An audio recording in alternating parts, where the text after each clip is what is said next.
Ինչպիսին պետք է լինի Աստծո մարդը եւ մասնավոր հովական նամակներից էր նյութը ծերտողության շարքը եւ առաջին Տիմոթեոսի ուրեմն 3-րդ գլխից թե ինչպես պետք է լինեն եկեղեցու առաջնորդները, հովիվները կամ սարկավակները։ Եկեք մեկ համար ընթերցենք առաջին Տիմոթեոս 3-րդ գլուխ եւ երկրորդ համարի մեջ այսպես ենք կարդում Պողոս Առաքյալի ուղերձը առաջին համարից կարդանք առաջին եւ երկրորդ համարներ առաջին Տիմոթեոս 3 1 եւ 2 համարներ Ճշմարիտ է այս խոսքը որ եթե մեկը ցանկանում է երեցի պաշտոն ունենալ բարի գործի է ձգտում բայց երեցը պետք է լինի անարատ մեկ կնոջ այր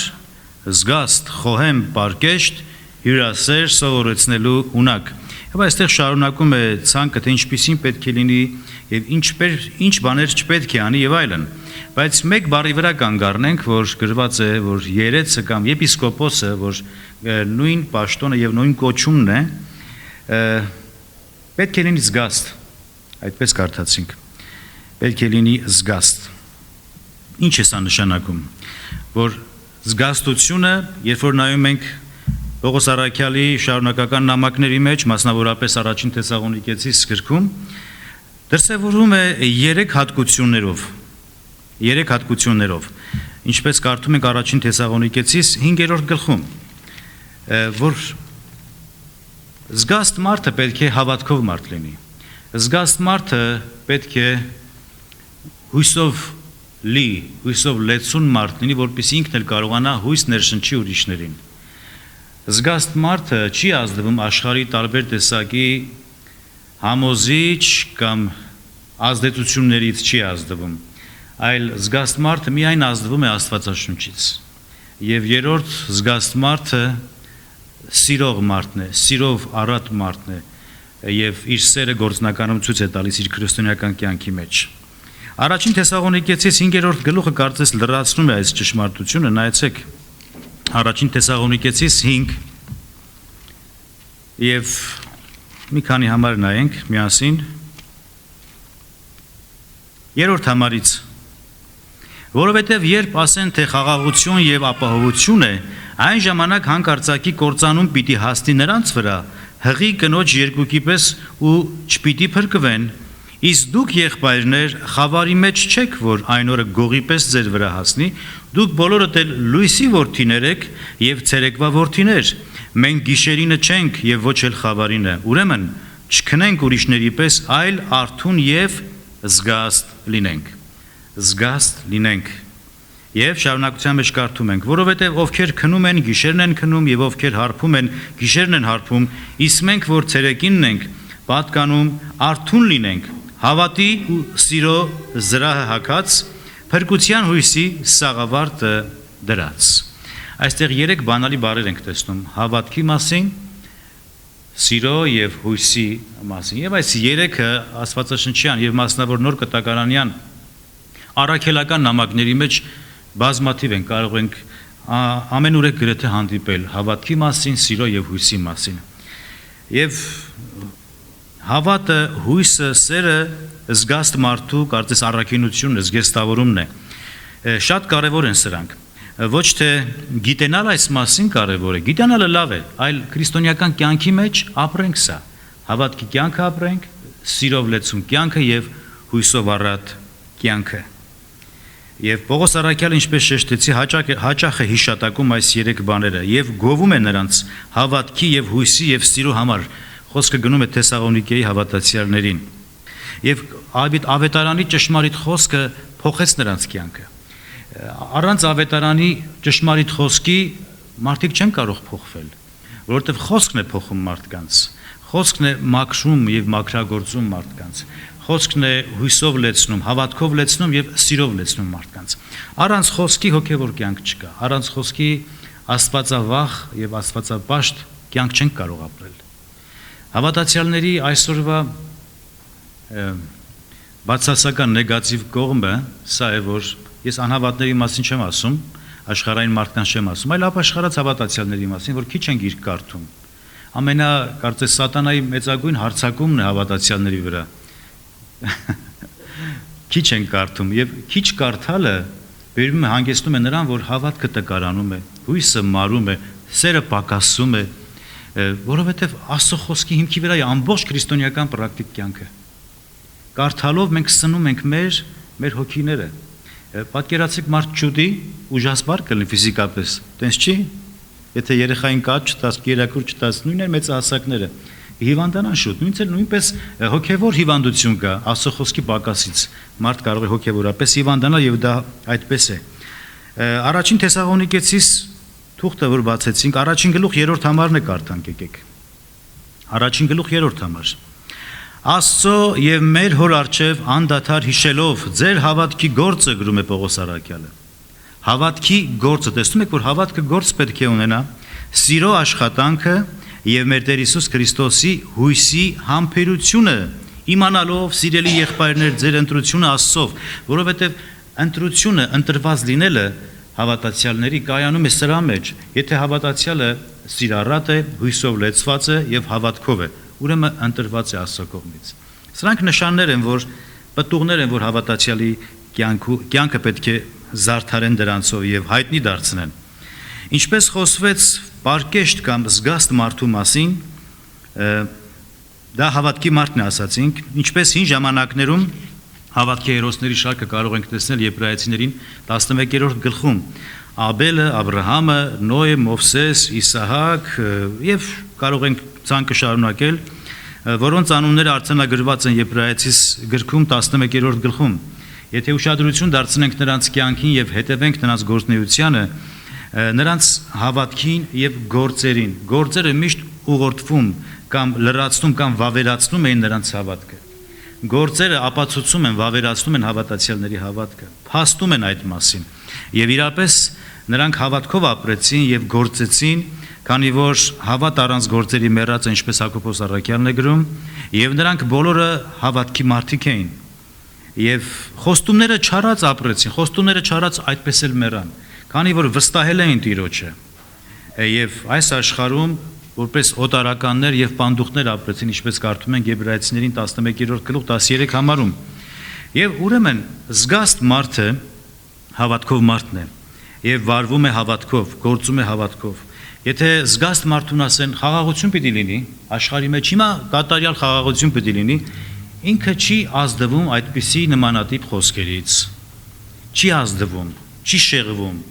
իր հավատքը խարխուլ չի դառնում, չի վստահում, որովհետև իր վստահությունը, իր հույսը Աստվածաշունչն է, ինքը ազդվում է Աստվածաշունչից։ Դրա համար ասում ենք զգաստ լինենք, որ աշխարհի տարբեր տեսակի քամիներից չտարուբերվենք։ Իհարկե, երբ որ խոսում ենք Աստծո մարդու մասին կամ հոգևոր առաջնորդների, նաև մեզ է վերաբերվում։ Մենք որպես քրիստոնյա հավատացյալներ շատ հաճախ ենթարկվում ենք ազդեցությունների եւ շատ կարեւոր է կարճած լինենք Աստվածաշունչից։ Աստծո մարդը ոչ միայն հավատքով ապրող եւ գործող մարդն, այլ նաեւ հավատք է ներշնչում ուրիշներին։ Ինքը չի կարող միայն իր համար ապրել։ Հավատքով մարդը այնքան է զգաստ, որ ինքը անհանգիստ է իր հարազատների, իր շրջապատի, իր եղբայրների, իր ընտանիքի անդամների փրկության համար, որպեսզի նրանց մեջ էլ հավատք սերմանվի։ Միայն ոչ թե ես միայն իմ համար չեմ ապրում, այլ ապրում եմ նաև իմ ընտանիքի անդամների, իմ ընկերների համար։ Այսօր եղբայրը աղոթեց իր հարազատների համար, իր բարեկամների համար, որպեսզի ապաշխարության գան։ Այնպես էլ զգաստ մարդ ինքը զգաստ է, զգոն է, ինքը քնած չի, ինքը շատ մտահոգ է, որ հանկարծ չլինի, որ կորստյան մատնվեն նրանք։ Ինչպես երգեցինք կորսվածներն ազատ է, մեռնողին հոգ տար։ Հավատքի մարդը, զգաստ մարդը այսպես է դիրքորոշվում։ Ուրեմն ծառայելով Տիրոջը, հավատքով ապրելով, սпасելով փրկչին միանալու այս խոստմանը, դեն գցելով ամեն դյուրավ կամ հեշտությամբ պաշարող մեղքը եւ համբերությամբ վազենք մեր առջև դրված մրցավազքը, գրում է Եբրայեցիս գրքի հեղինակը, մեր աչքերը հարած Հիսուսին, ով մեր հավատքի հեղինակը եւ կատարողն է։ Եբրայեցիներին 12 առաջին երկու համարների մեջ ենք տեսնում։ Երկրորդ հերթին Աստծո մարդը հույսի մարդն է։ Հավատացյալների կյանքի մեջ պետք է տեսնենք հույս կա, կրակ կա, հույսը մարած չի։ Հույսը, որովհետև շատ շաղկապված է հավատքի հետ։ Երբ որ ասում ենք հույս, կարծես հույսը հավատքի կցորդն է։ Հույսը առանց հավատքի չի լինում։ Մեկը մյուսին լրացնող ճշմարտություններ են։ Հավատքի հասկացողությունը ուրեմն սերտորեն կապված է հույսի հետ։ Եվ հույսը որպես մեր հավատքի առարկա վերաբերվում է մեր հավիտենական ժառանգությանը։ Նայեցեք մեկ համար էլ կարդանք առաջին Պետրոսի առաջին գլխից։ Հույսը կարծեք գիտեք հավատքի գործիքն է, հերադիտակը։ Վերցնում ես եւ հավատքը ավելի կարծես շոշափելի է դարձնում հույսի միջոցով։ Առաջին Պետրոս առաջին գլուխ 3 եւ 4 համարները նայենք։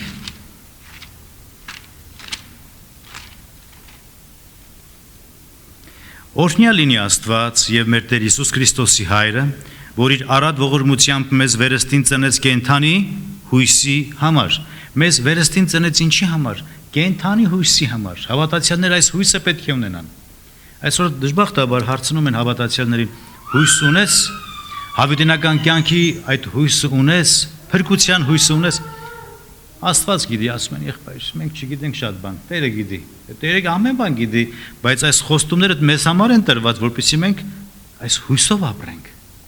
կարճած ապրենք, հավատքով ապրենք։ Տեսնում եք, որ հավատքը սերտորեն այս կենթանի հույսի հետ է կապված։ Հիսուս Քրիստոսի մեռելներից հարություն առնելով անեղծ ու անարատ ու անթառամ այն ժառանգության համար, որ երկնքում պահված է ձեզ համար։ Սրանք հուսադրող խոսքեր են, չէ՞։ Հույս ասելով հասկանում ենք փրկության հույսը, հավիտենական կյանքի խոստման հույսը, որ Աստված խոստացավ եւ Աստված երբեք չի կարող ստել, Աստված չի կարող շփոթվել կամ սխալվել, ով խոստացավ դարեր առաջ, ինչպես կարդում ենք Տիտոսին ուղված նամակի առաջին գլուխ 2-րդ համարում, որի զարգացման գագաթնակետը ընթանալով լինելու է մեր երջանիկ հույսի եւ մեծ Աստծո եւ մեր Փրկիչ Հիսուս Քրիստոսի փառքի հայտնվելը։ Սա է հավատացյալների հույսը, որ մի օր իրենց փրկչին պիտի միանան։ Հույսի մարդը կայուն է, նա իր հույսը չի կորցնում, քանի որ Աստծուն է վստահել եւ հավատացյալի Աստվածը կենթանի Աստված է։ Ոչ թե անստույգ հարստության վրա, անստույգ բաների վրա, ժամանակավոր վիճակների վրա, այլ հավիտենական արժեքների վրա իր հույսը։ Կենթանի Աստծուն է հուսացել, հույսը ամուր է, զգաստ հավատացյալի։ Առաջին Տիմոթեոս 4:10-6-17 Առաջին Տիմոթեոս 4:10 եւ 6-րդ գլուխ 17 համար։ Որովհետև հենց սրա համար ենք աշխատում եւ նախատինք կրում, քանի որ մեր հույսը դրել ենք կենթանի Աստծո վրա, որ բոլոր մարդկանց փրկիչն է, հատկապես նրանց, ովքեր հավատում են կամ հատկապես հավատացյալների համար։ Ուրեմն 6-րդ գլուխ 17 խոսքը նայենք։ Այս աշխարհում հարուստ եղողներին պատվիրիր, որ չգոռոզանան եւ անստույգ հարստության վրա հույս չդնեն։ Որովհետև հարուստ մարդու օրինակը Տեր Հիսուսը բերեց, չէ՞։ Մի օր պետք է գողերը պատացակեն, գողնան հարստությունը, ցեցը պիտի փչացնի, ժանգը պիտի ուտի, այսինքն անցողիկ են։ Հավիտենական, անսասան եւ չհինցող արժեքներ կան երկինքը պահված այս խոստումը ժառանգողների համար, հավատացյալների համար։ Անխախտ պահելով հույսի դավանությունը, Եբրայեցիս 10:23, հույսը հավատացյալի անխախտ է, այն չի փոխվում, քանի որ կենթանի Աստծուն է հուսացել։ Ուրեմն Աստծո մարդը, հոգևոր առաջնորդը, հոգևոր հավատացյալը, զգաստ հավատացյալը նա է, որ հավատքի մարդն է, նա է, որ հույսի մարդն է, նա է, որ սիրով լեցված մարդն է։ Այս 3 բանալի բառերը կարևոր է, որ միշտ հիշենք։ Երբ որ կարդում ենք զգաստ, հավատացյալը պետք է լինի զգաստ կամ հոգևոր առաջնորդը, սա եւ երկրորդ հոմանիշ բառը կա, պարկեշտ նաեւ գրված է։ Զգաստ ասելով հասկանում ենք պարկեշտ, բայց լավագույն թարգմանությունը զգաստն է այստեղ։ Հավատքի, հույսի եւ սիրո սաղավարտը հագած, ինչպես կարդացինք առաջին Թեսաղոնիկեցիներին 5-րդ գլուխ 8-րդ համարում։ Սաղավարտը հագած, սաղավարտը սովորաբար գլուխը պաշտպանելու համար է։ Ասել է, թե կարևոր է հավատացյալներիս միտքը, կամքը եւ ի վերջո մեր կյանքի ընթացքը այս հավատքի, այս հույսի եւ այս սիրո վրա հաստատված լինի։ Զգեստավորված լինենք, պաշտպանված լինենք հավատի, հույսի եւ սիրո միջոցով։ Առաջին Կորինթացիս 13-րդ գլուխ, երբ որ ասում ենք առաջին Կորինթացիս 13-րդ գլուխ, արդեն գիտենք, որ խոսքը գնում է սիրո մասին։ Եվ 13-րդ համարը 13 Եվ հիմա մնում է հավատ, հույս, սեր, այս երեքը հավատ, հույս, սեր եւ սրանցից մեծագույնը սերն է սերը շարունակում է բնութագրել հետո թե ինչպիսին է սերը ասում ենք սերը բայց ինչպիսին պետք է լինի այս սերը կարևոր է որ բաղադրությունը հասկանանք բաղադրիչներ կան չէ սերը ինչից է կազմված ինչ չի անում սերը ինչ է անում սերը ինչ չի սիրում սերը ինչ է սերը եւ շարունակում է բնութագրել եւ ասում է սերը համբերող է սերը բարի է սերը չի նախանձում սերը չի գոռոզանում սերը անբարտավան չի հանդգնում իրենը չի փնտրում չի գրգռվում բարկությամբ չար բան չի խորում անիրավության վրա չի ուրախանում այլ ուրախանում է ճշմարտության համար ես կարդացի 4-ից 6 համարները սույն գրքի Հենրի Դումոնգ այս սիրո մասին իր միտքն է արտահայտել եւ կարծես այս բարբերությունը դասակարգում է որպես սիրո լուսապատկեր եւ 9 բաղադրիչներից կազմված իր արտահայտությունն է օրինակ բերում որ անհրաժեշտ են իրական սիրո համար որ սերը համբերություն է ուզում սերը բարություն է սերը առատաձեռնություն է սերը համեստություն է սերը բարեկրթություն է անձնաուրացություն է սերը պարկեշտություն անկեղծություն պարզամտություն եւ այսպեսին պետք է լինի զգաստ մարդը հավատքի մարդը երբ որ ասում ենք պետք է սիրո սաղավարտը դնի կամ սիրո զգեստավորումը հակած լինի պետք է սիրի նշանակում այս բոլոր 9 կետերը որ նշեցին կամ 9 բաղադրիչները այս պտուղները նրա վրա պետք է երևա հիմա կարող եք ասել եթե մարդ լինի այսքան բարեկիրթ այսքան համեստ անկեղծ պարզամիտ պարկեշտ անձնաուրաց համբերող բարի եւ այլն ինչ գեղեցիկ առաքինություններ են չէ բայց նման մարդուն քարկոծեն չէ անպայման այս աշխարհի մեջ բայց իմացեք որ պտղատու ծառերի վրա են քար նետում երեխաները անպտուղ ծառերի վրա քար չեն նետում սա նշանակում է սա բարի է սա Տիրոջ կողմից օրհնություն է քեզ համար փառք պետք է տանք Տիրոջը եւ սա գեղեցիկ առաքինություններ են որ Աստված օրհնում է հավատացյալներին եւ ինչու է սերը ամենամեծը համարվում գրված է սրանցից մեծագույնը սերն է չէ հավատք հույս սեր եւ սրանցից մեծագույնը սերն է որովհետեւ սերը ամեն բանի համբերում է գրում է Պողոս Արաքյալը դրա համար մեծագույնն է դիմանում է հավատում է հույս է դնում այսինքն հույս ունի դնում եք սիրո մեջ հույսի բաղադրություններ կա եւ ուրեմն սերը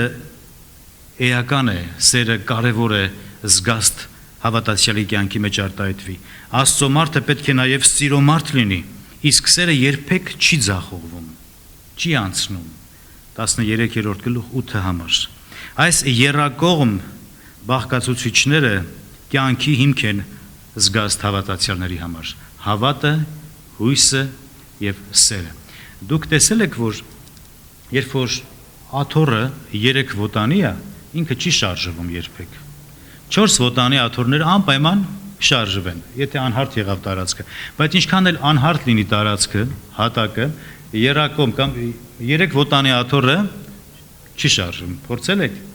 Ռուզանկույր, փորձել ես էջ, մի հատ արտուն չունես եւ մի հատ արդ փորձի։ Սա նշանակում այս 3 կարևոր հիմնասյուները հավատացյալի հիմքն է, սիրելիներ։ Սա շատ կարևոր է եւ արծարծեք թող աղոթենք որ Տերը մեր հավատքը մեծացնի, մեր հույսը շատացնի, ավելացնի եւ սիրո մեջ էլ ավելի աճենք մեծանանք։ Հիմա կարող եք ասել, եթե ունեմ այս բաները, ինչի՞ս է պետք զարգացնեմ եւ մեծացնեմ եւ աճեմ սիրելու մեջ կամ հավատքի կամ սիրո, որովհետեւ եթե մենք չաճենք հոգեվորապես, մենք կլճանանք, ինչպես ջուրը, որ չի հոսում, հոտ է գալիս, հոտում է, չէ՞ ջուրը, այնպես էլ հավատացյալը պետքա հոսի, պետքա մեծանա, աճի, որովհետեւ աշխարհը քեզ ուշադիր նայում է, դու իր այպի կենտրոնում ես, իր չար նետերով պետք է հարցակվի քո վրա, եթե չզորանաս, չզարգացնես քո հավատքի կյանքը, անպայման վնաս կքաշես։ Ուրեմն չլճանանք, այլ զարգացնենք եւ աճենք, եւ մենք մեզ անկեղծ պատասխանենք եւ հարց տանք մեզի, որքանով է իմ հավատքը ավելանում, որքանով է իմ հույսը ավելանում, որքանով եմ ես սիրո մեջ աճում։ Կարևոր է սրանք սիրելիներ։ Ինձանից սկսած բոլորս էլ ուզում ես չգիտեմ 50-60 տարվա հավատացյալ, որ մեր մեջ կան արդեն մեր տարեց եղբայրներ քույրերը, իրանք իրենց փորձառությունից կարող են ասել, կապ չունի, ուզում ես 100 տարվա հավատացյալների։ Սատանան զորավոր է, սատանան կարող է քեզ խարխլել, այնպես որ մենք բոլորս կարիք ունենք աճելու, կարիք ունենք մեծանալու հոգևորապես։ Տերը թող մեզ այս շնորհքը տա եւ աղոթող լինենք այս կարևոր բանի համար։ Հիմա ժամանակ հատկացնենք աղոթելու համար։